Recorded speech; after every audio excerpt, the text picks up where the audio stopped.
Date of birth? My name is Kevin Joseph Murphy. My date of birth is October 25th, 1957.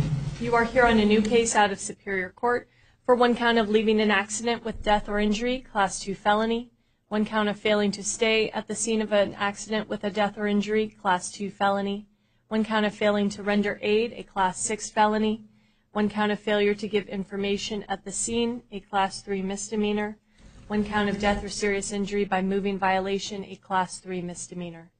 The court's appointed an attorney for you. You have a status conference on December 11th at 8:30, a preliminary hearing on December 13th at 8:45. Both of those are at 175 West Madison. There is a secured appearance bond in this case in the amount of $25,000. If you post that bond and get out of custody, you will be on pretrial supervision with electronic monitoring. Right. You may not initiate contact with the witnesses or officers. You may not have any contact with the next of kin. You may not possess any weapons. You may not possess any drugs without a valid prescription. You may not possess or consume any alcohol, and you may not drive without a valid driver's license.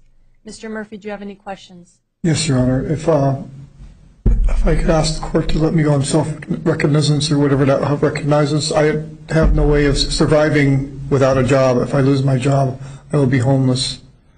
Sir, given the severity of the allegations, given the fact that you're alleged to have fled the scene, there is going to be a bond imposed in this case. Your Honor, I've lived 60 years. I've never been in trouble with the courts at all of any nature or sort of this before. It was just...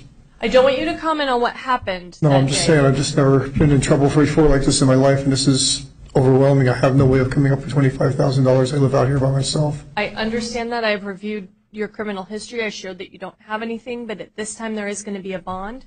You can discuss any changes in that with your attorney on the 11th. Okay. Okay. Over here to the